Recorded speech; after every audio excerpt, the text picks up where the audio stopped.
what's going on with Brexit is a few days ago they were still negotiating. Things aren't looking any better. So Boris decided he'd head over to Brussels and negotiate directly with the Chief Commissioner of the EU, Ursula von der Leyen.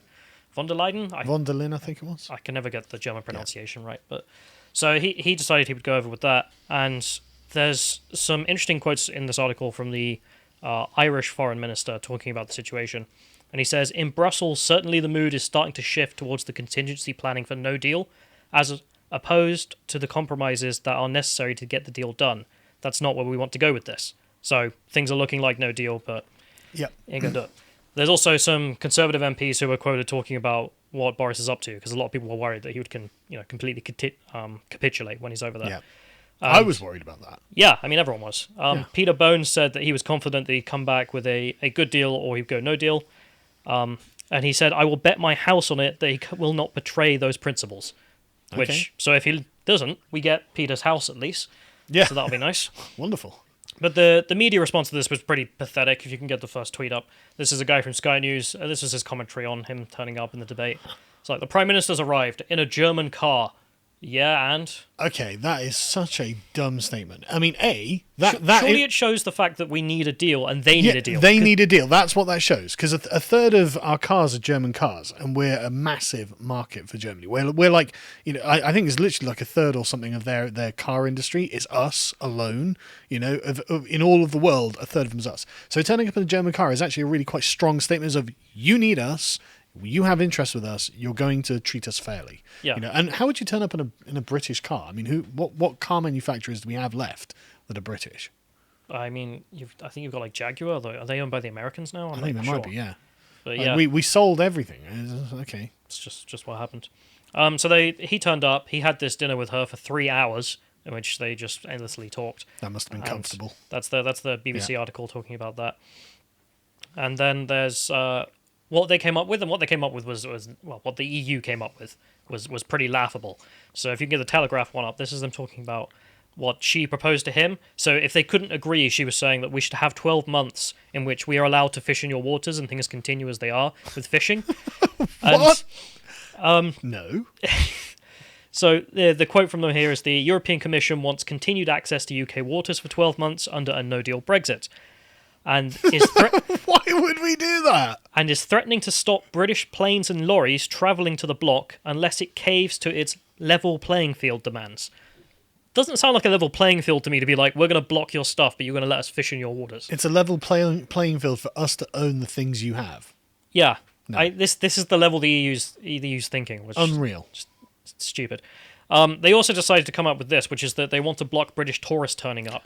And they use COVID as an excuse, if you can get the next one. Do it. So there is some reasoning Do here. it. So their reasoning was that, well, if you're outside the EU, we have different agreements. So we allow travel to go on with South Korea, New Zealand, places that have low COVID. Yeah. And because the UK will be then going out of the EU, there's a different standard. Yeah. And because they have more COVID, we won't be allowing the tourists to come. Do it. But do it. Like Greece's economy, again, is like something like a third Greece, tourists. Italy, Spain. Yeah. I mean, how many countries in the EU rely on British tourists? All of them. It's British and German tourists that keep the Mediterranean tourist industry alive. And this is what and we know this because the COVID lockdowns are ruining them all, and this is something we I covered earlier on in the year. I was like, look, this is ruining places I like to go. I like to go to Greece. I like to go to Italy. I like to go to Spain, because these are nice hot countries with European heritage, and like the heritage of Europe is based in these countries. All the old tourist sites, all of the old antiquity sites that you like to go to and see.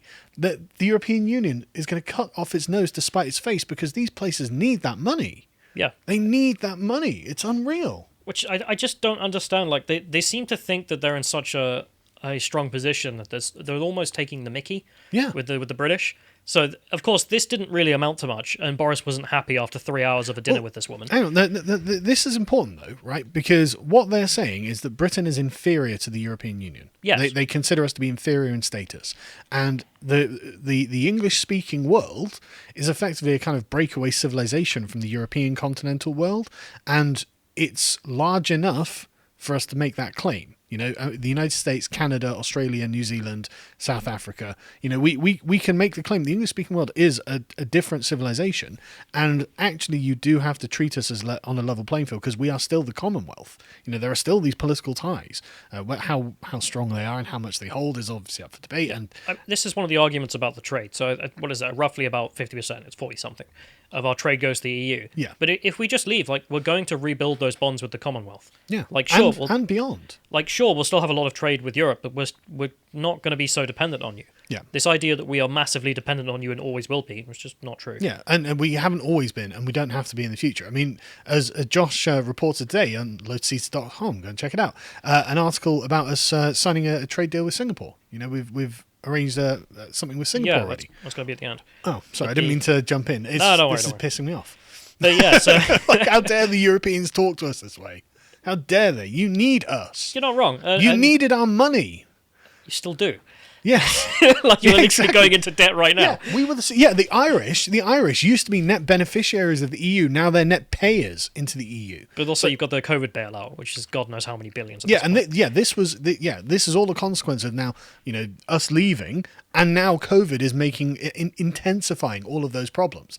And they're acting like, we can just do without the second largest beneficiary to the European Union. No, you've got to treat us with some respect. You guys are in real problems here. But you're screwed. So Boris, to his credit, was not impressed either, and left. And the response, I think Ursula said that there were still large gaps or something like that. He's just putting up the UK Singapore article so people can watch. All right, okay, but definitely go and check that out. Sorry, go on. Yeah, so she says there's still large gaps. He left and came back, and he's given a few interviews since. And his message is get ready for no Brexit no deal. No deal, yeah. Because if they're going to treat us like this, if they're going to keep spouting nonsense. I mean, Barnier's response was saying that we will have 60% of your fish, and in return you will be allowed to sell them to us. And the British negotiator was just like, why do you think we would agree to that? And then, of course, he went back to Macron and was like, they're not agreeing to it. And I was like, yeah, no, why were you surprised by that? The whole point, one of the massive points of the referendum was fishing and the fact that we want our fishing rights back. So if you're just going to say we own 60%, no. Do they intend to finally defeat us in a naval battle or something? Bring it on. How else? Yeah. How else are they going to claim 60% of our waters?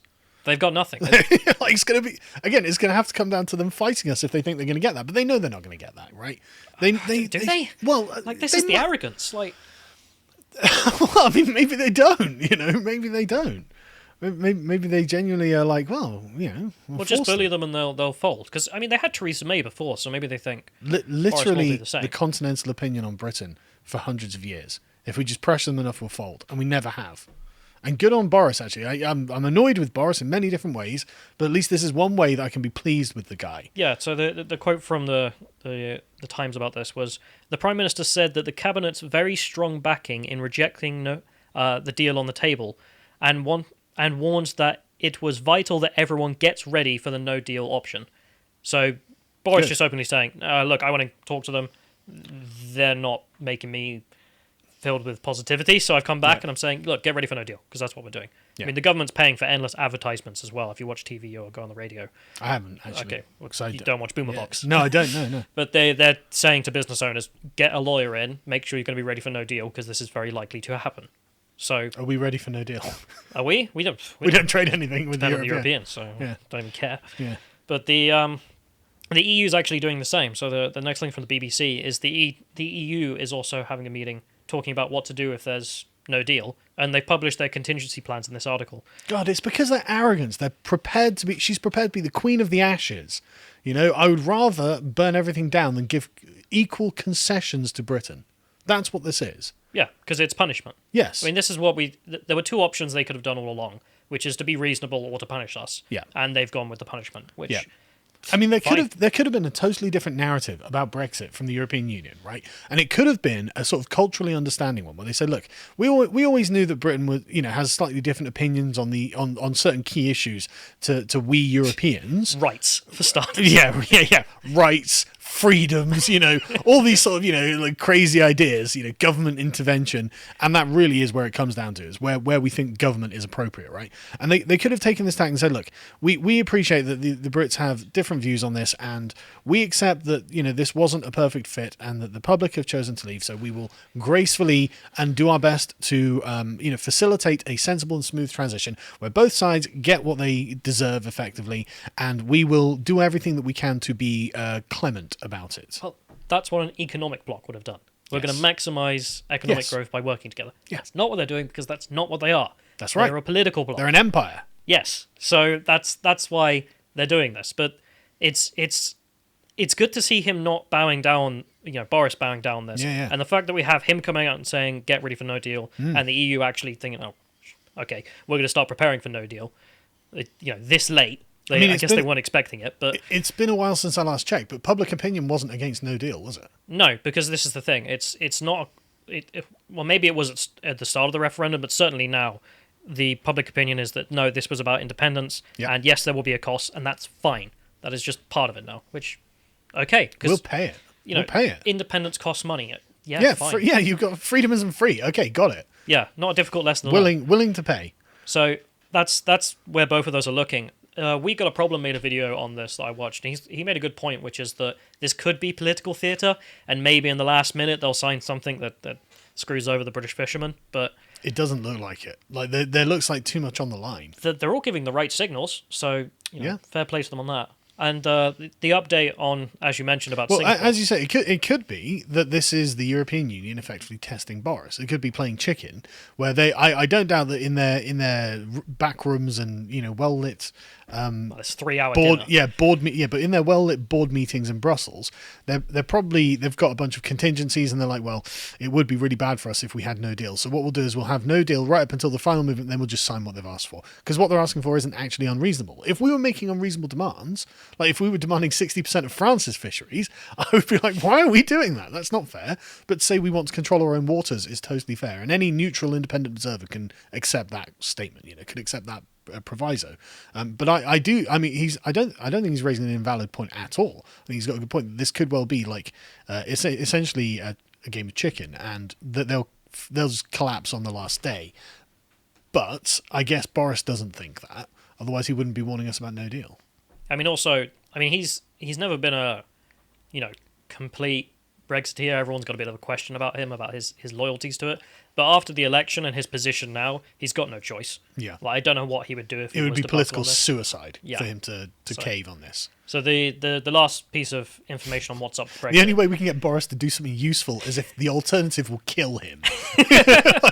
At least now we know. Yeah, okay. At least that he's in the right position to do the right thing. But God, man, come on. It doesn't have to be that tough. Didn't have to be this way. Well, it didn't. You should have been leading the charge. Trump would have been leading the charge. Yeah. Trump would have had these people, bending the knee ages ago. This wouldn't have come to this. But anyway, that's the art of the deal right there. What the EU are doing. The idea that you wait until the very last minute and then okay, fine. I'd have been leveraging Trump's support and just going full Trumpist against them. I'd have just been doing it. Yeah, well, they didn't. They didn't. I would have been every day. I would have been on TV. The European Union is screwing our fishermen. They're screwing our country. They don't respect our trade. They don't respect us as a civilization. The European Union must be destroyed. I'd be doing that every day on TV. Every day. And every time they came out and said something, I'd be like, no, blah, blah, blah. Yep. And that's what Trump would do. And it would, the patriots who voted for the majority of the country that voted for this would be like, yep, that's exactly right. They are doing that. Screw them. We're off. And instead, he's giving press conferences about COVID every day. Yeah.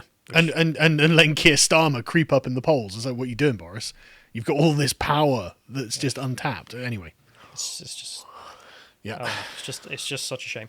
Anyway, the good news on this as well is that we've also now signed another trade agreement, this time with Singapore, which I did some pocket calculations before coming on. I think that brings up to about 15% of all of our trade is now secured, which is nice. It's it's not a disrespectful figure. Well, it's not very good when 85% isn't secure. Yeah, well, about 40% is the EU and a massive chunk is the Americans. So they're doing the best with everyone else. Another reason we want Joe Biden to lose, in fact, because Joe Biden hates Britain.